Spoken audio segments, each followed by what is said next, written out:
शमशान जाते हैं, मसान को सिद्ध करना चाहते हैं तो हमारा यह वीडियो अंत तक जरूर देखिएगा। और इस चैनल को सब्सक्राइब नहीं किए हैं तो कर लीजिएगा, बगल में बेल आइकन होगा उसको भी दबा दीजिएगा।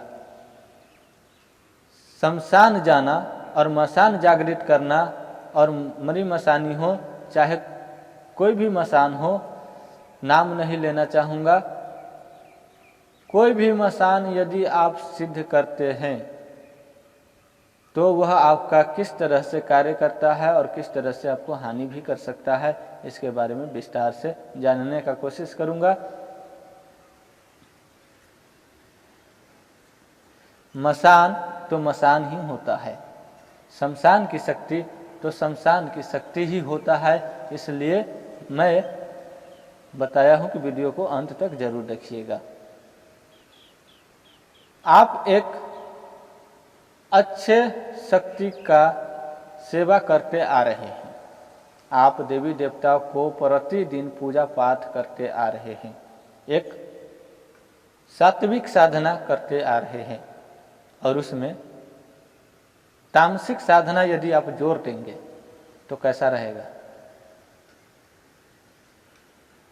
तो शमशान साधना आप कर लेते हैं, मसान जागृत कर लेते हैं, मसान जगा लेते हैं और मसान को सिद्ध कर लेते हैं और मसान से मन चाहा कार्य करवा लेते हैं। यह मालूम आपको होना चाहिए कि मसान का भी एक रास्ता है, शमशान का भी एक अलग रास्ता है। और घर की जो देवी देवताओं होता है, घर की जो देवी मनुष्य देवा होता है, बामत होता है, चाहे कोई भी प्रकार की शक्ति होती है, उसका भी एक अलग रास्ता है। दोनों एक से मिलके एक नहीं रह सकता, दोनों एक जगह पे मिलके नहीं रह सकता, इसलिए दोनों का डोर अलग अलग होता है। और जो इस बात को समझते हैं, जो साधक जो भगत इस बात को समझते हैं, उसका जीवन खुशहाल में व्यक्त होता है।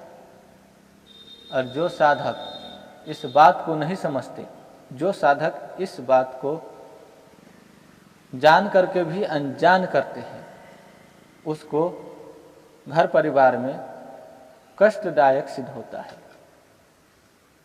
इसलिए इस बात को जानना जरूरी है। आप घर की देवी देवताओं को, घर गोसाई को या घर की देवी मनुष्य देवा को यदि आप पूजते हैं, यदि आप उसको अपने रास्ते में लाए हैं तो उसका एक अलग रास्ता होगा। और शमशान की शक्ति, शमशान की कोई भी शक्ति यदि जागृत करते हैं तो उसका एक अलग रास्ता होगा। यदि आप इस बात को समझ गए तो आपको जीवन में कभी कष्ट नहीं होगा और दोनों रास्ता ही आपको मदद करेगा। यदि आपने इस बात को जान करके भी अनजान बन गए तो आपको शमशान की शक्ति भी नुकसान कर सकता है। और शमशान की शक्ति से यदि आपको घर की जो देवी देवता होगा उसे तकलीफ पहुंचेगा तो वह घर की देवी देवता भी आपको तकलीफ दे सकता है। इसलिए मैंने बताया कि जो व्यक्ति यह चीज़ जान करके अनजान करता है उसको कष्टदायक जीवन जीना पड़ता है, फिर उसे दूसरे व्यक्ति की सहायता से ठीक करवाना पड़ता है।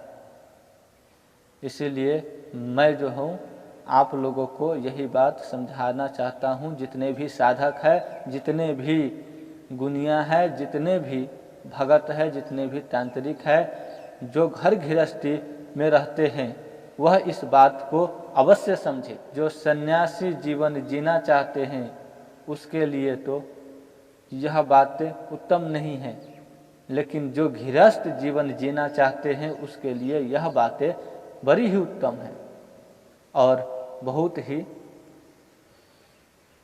अच्छे से इस बात को ध्यान में रखना चाहिए। और साधक को इस बात को कभी नहीं भूलना चाहिए, नहीं तो पता चला कि हम तो एक बहुत बड़े तांत्रिक है, बहुत बड़े भगत है, बहुत बड़े साधक है और हमें ही कष्ट हो रहा है।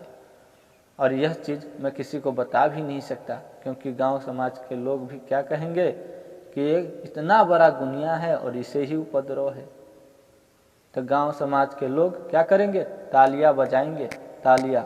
इसलिए गांव समाज के लोग तालियां न बजाएं और आप इस बात को हमेशा ध्यान में रख करके जरूर अपने शक्ति को संचालित करिएगा। सभी भगत और सभी यूट्यूब वाले यह बात आपको नहीं बताएगा और मंत्र जो है जो भी हो वो आपको यूट्यूब पर मंत्र दे देंगे, लेकिन जो मेन बातें होती है, जो आपको करना चाहिए, जो बातें आपको सीखना चाहिए, जो बातें आपको जीवन को बदल सकता है, वह बातें आपको नहीं बताएगा। इसलिए मैं जो हूँ यूट्यूब पर मंत्र नहीं देता हूँ, यूट्यूब पर मंत्र नहीं बताना चाहता हूँ। और जो भी बातें आपको जीवन को सुधार सकता है, जो बातें आपको जीवन में बदलाव ला सकता है, उस बातें को मैं यूट्यूब पर रखता हूँ ताकि आपका जीवन सुधर जाए, आप भी एक अच्छे जीवन का अनुभव कर पाए और एक अच्छे जीवन जी करके लोगों का भला करे, आप भी स्वस्थ रहे और लोगों को भी स्वस्थ करे। यही मैं चाहता हूँ और यही मेरा उद्देश्य भी है। तो इस चैनल को सब्सक्राइब नहीं किए हैं तो कर लीजिएगा, बगल में बेल आइकन होगा उसको भी दबा दीजिएगा।